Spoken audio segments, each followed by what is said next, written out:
MS relapses aren't always black and white. Sometimes it's subjective, both to the MSer themselves and also to the healthcare professional. Yes, I've had MS for about 14 and a half years now. I had a particularly aggressive start to my condition. I had a number of relapses. On a day-to-day basis, you have various niggles and various challenges to live with. So often it's difficult to know what's a relapse and what's just having a bad day or what's just a residual symptom. My name is Heather Russell Kay. I think it was more the uncertainty. I think that's kind of the worst thing when you're diagnosed, is that you don't know when relapses are going to happen. And obviously I knew that no one could give me that answer. I did ask, how do you know when it is a relapse? And they said about the 24 hours, if it's a new symptom or an old symptom that's flared up that's lasted more than 24 hours, that's kind of the initial sign.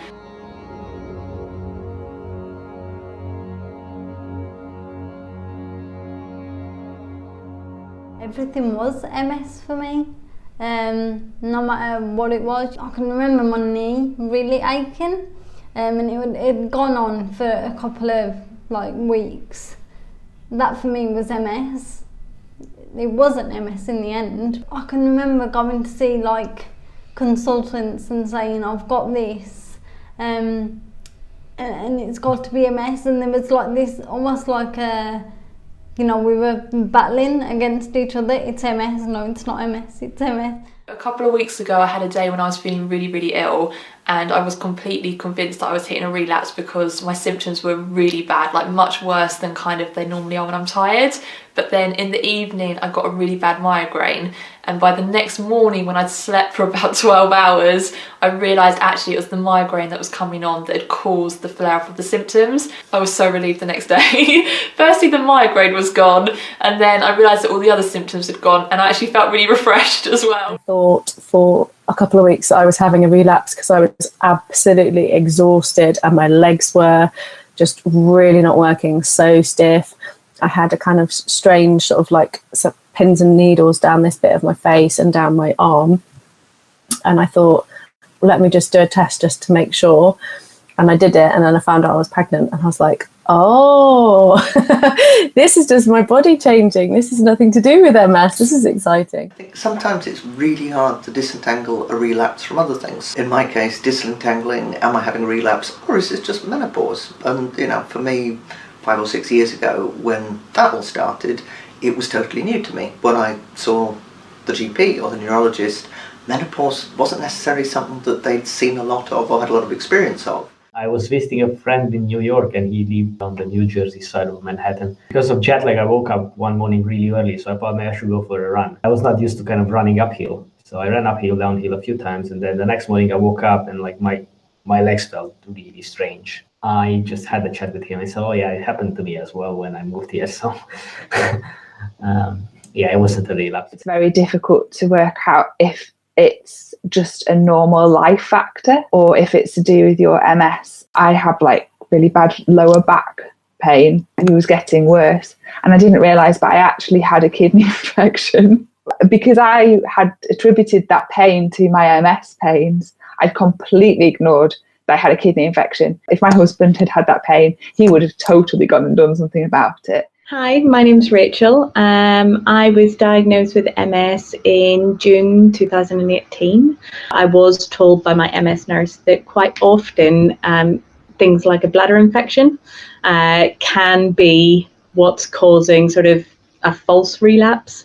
So I always get those things checked out to begin with and try and eliminate the obvious.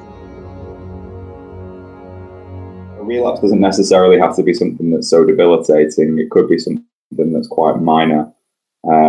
It could be that you have pains that are there that are just kind of annoying, that aren't really stopping you doing anything, but you kind of know that they're always there and niggling at you. I do find those, for me, to be the things that impact me most frequently. I was teaching abroad. I lost all feeling from the waist down. Because I was trying not to panic myself or anybody else, I attributed it to the fact it was cold in the Netherlands. I stuck it out for a month in the Netherlands as well. When I eventually travelled back to the UK, I was immediately sent to the hospital for an emergency MRI scan. I do not know what I was thinking. Why did I stay in the Netherlands for a month with no sensation in my legs. Falling down at the feet of the ambassador to Moscow. I'd just come back from a 12-hour flight and a 12-hour time difference from the far east of Russia back to Moscow, and thought, oh yeah, I'll go to a farewell party tonight, and literally couldn't stand up. Suddenly got incredibly dizzy.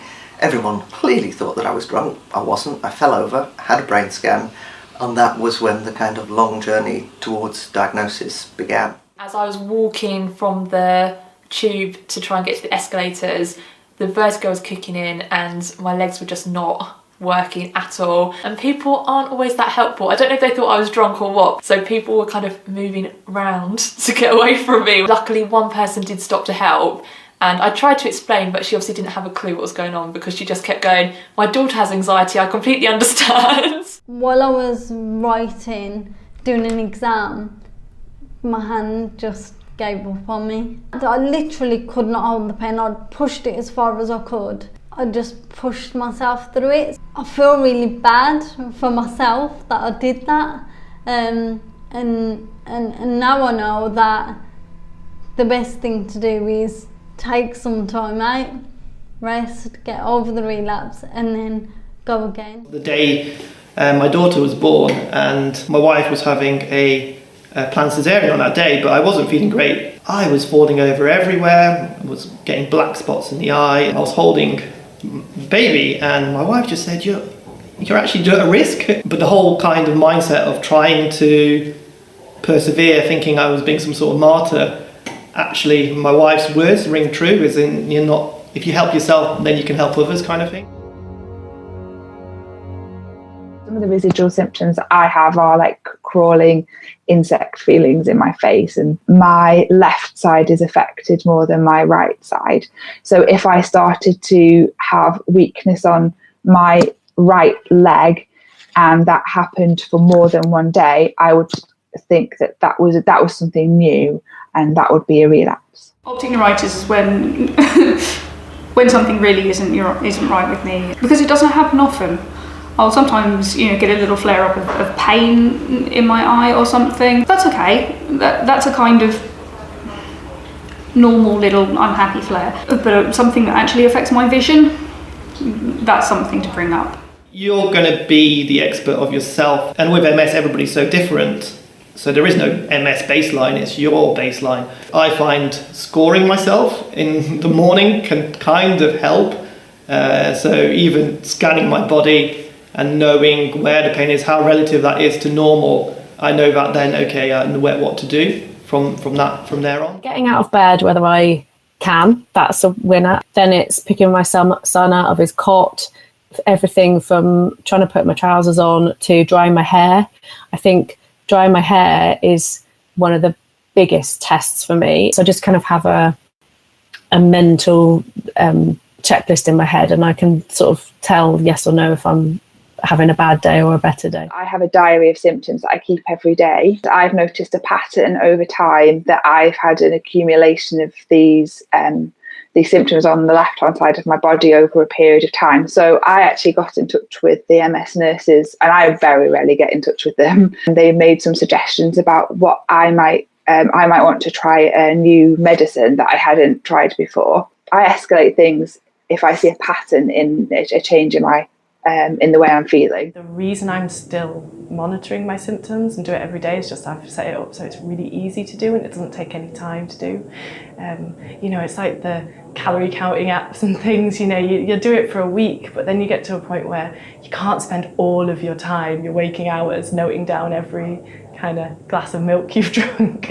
And it's the same with monitoring your symptoms. My index finger was just doing that by itself. I did track it a little bit, actually. I'm a big Formula 1 fan, so I played Formula 1 games. Once I was able to start using my hands again, because I do it on my PC, I recorded clips of me playing it gradually over a course of like a week to see the improvements there. And when it came to recovery, that was very good for me. That really helped because I could see it getting better and better. Talking to people can help to recognise a relapse because you start to just kind of ignore things. You put it off as an everyday wobble or something like that, and it's only perhaps when you speak to someone else they go, hasn't this been going on a little bit long now? Do you think maybe you better get that checked out?